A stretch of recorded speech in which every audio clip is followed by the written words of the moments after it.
trabalho dos encantados, vai trazer o trabalho dos médiums, né? E então, tudo isso exige uma preparação. Desliga esse aí de dentro para mim, por favor. Uma preparação para que todos esses fatores tenham uma harmonia. Todos esses fatores possam ser de benefício para as pessoas que vêm ou que procuram os terreiros de Umbanda.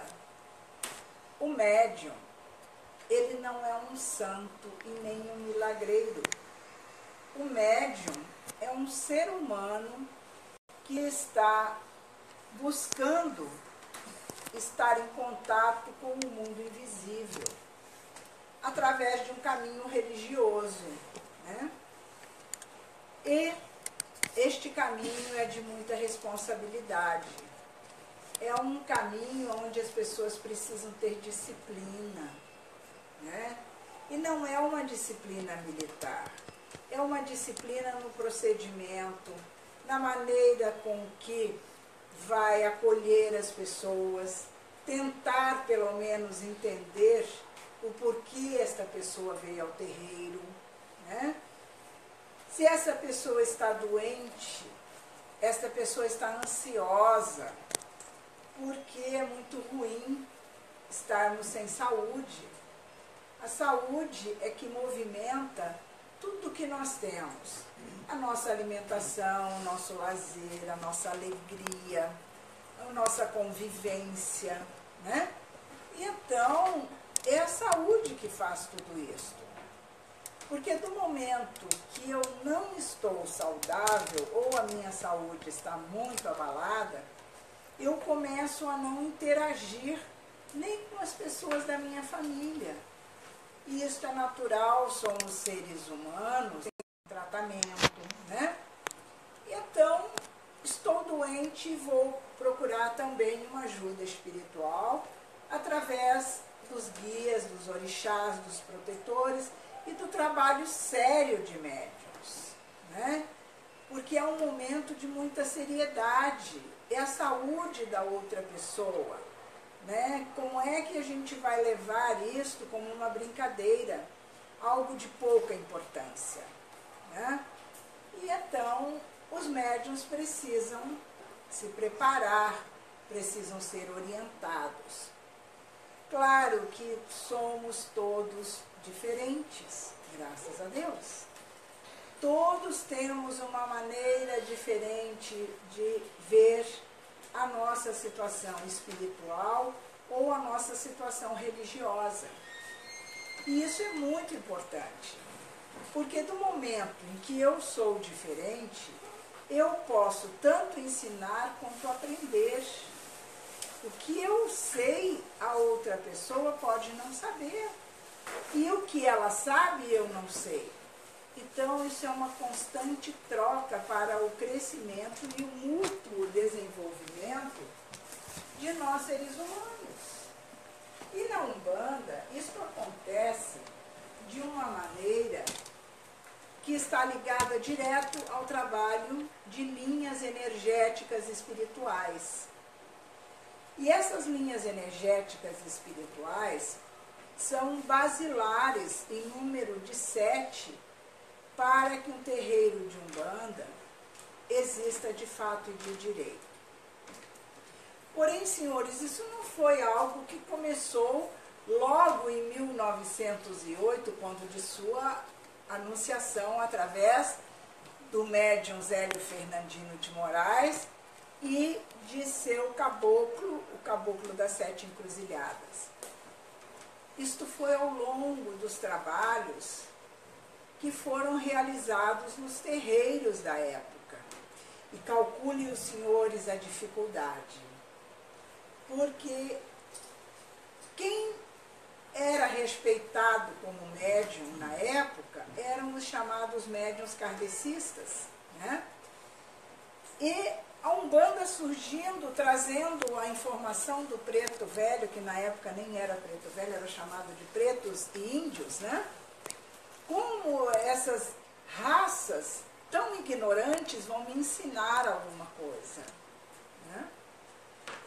Mas esses médiuns, lá no centro espírita, começaram então a ter essas manifestações. E estas manifestações eram manifestações espontâneas. Hoje, essas manifestações acontecem quando a pessoa procura o terreiro de Umbanda, entra então a corrente de Umbanda e ali começa então o seu trabalho mediúnico. Porém, nesta época não era assim. Foram médiuns espontâneos que começaram a apresentar as informações de índios e de... Pede para não fazer movimento. Obrigada. De índios e de pretos, né? Com o tempo, outras entidades foram então se manifestando, principalmente a entidade que tinha sua força nas águas salgadas, né? Porque vocês vejam que nós temos 3/4 de água para 1/4 de terra. Então, esta energia, esta vibração, teria que realmente acontecer nos médiuns. Trazer para os médiuns a sua sensação, a sua irradiação. E uma dessas irradiações que se destacaram e que estão hoje, ainda nos dias atuais, sendo muito procurada, é a irradiação da Orixá Iemanjá, né? Então, esta Orixá é cultuada no mundo todo. Hoje, não se desconhece a existência desta Orixá. Se sairmos do Brasil, viajarmos para alguma parte do exterior, se perguntarmos a alguém, em algum local alguém vai dizer, conheço Iemanjá, em seu idioma e na sua origem, claro.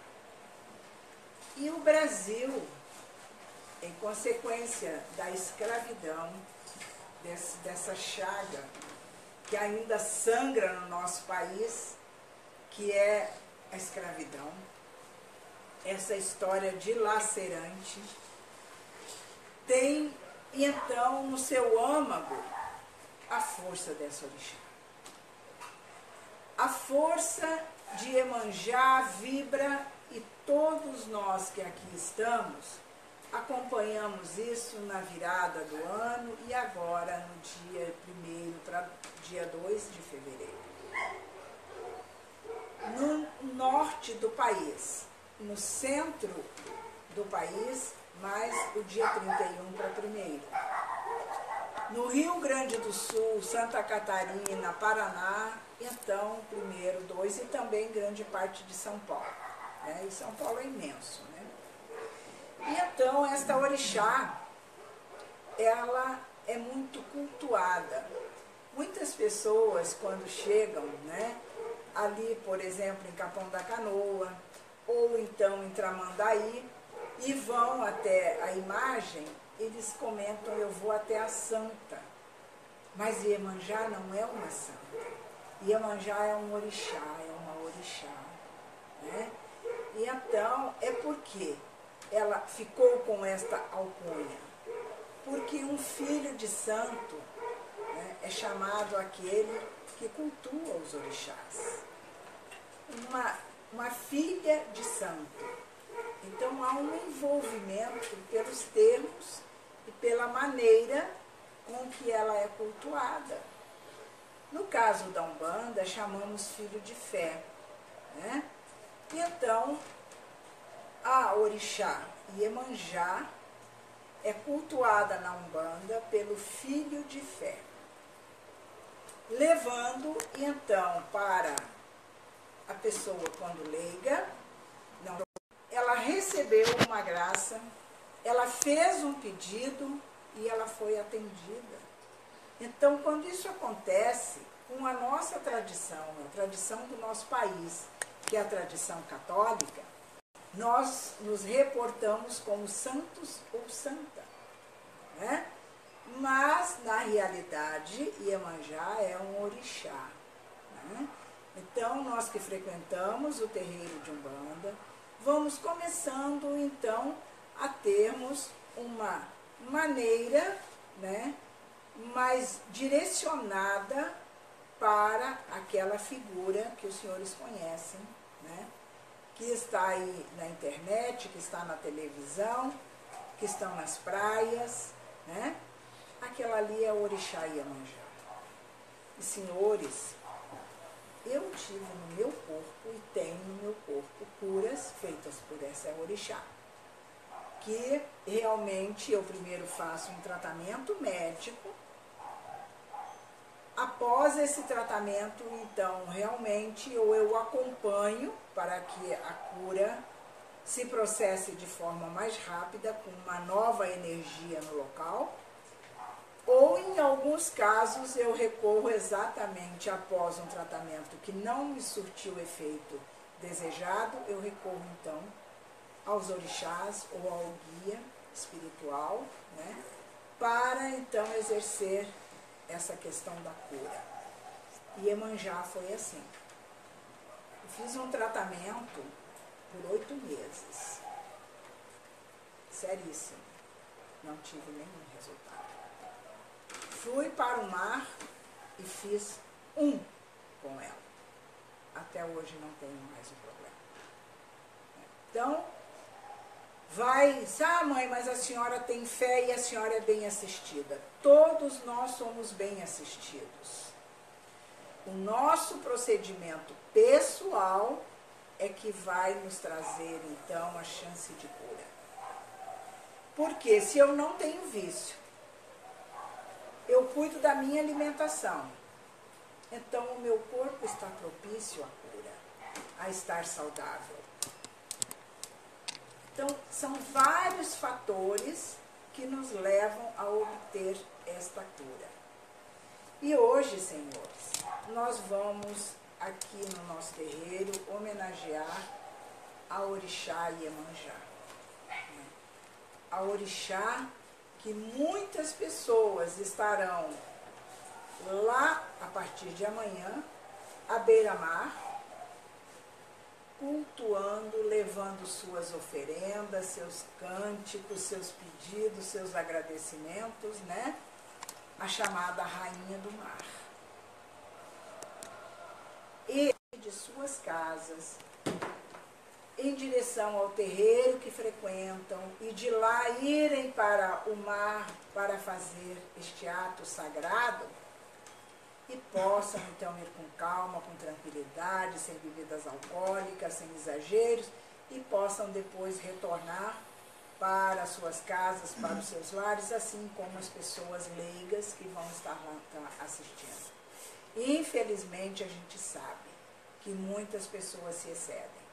Então, o nosso pedido objetivo pontual hoje na sessão é o pedido para que as pessoas tenham mais responsabilidade na estrada, que possam cultuar a orixá e que voltem com a luminosidade de Oxalá, a proteção de Ogum e os novos pensamentos que são trazidos por Iemanjá.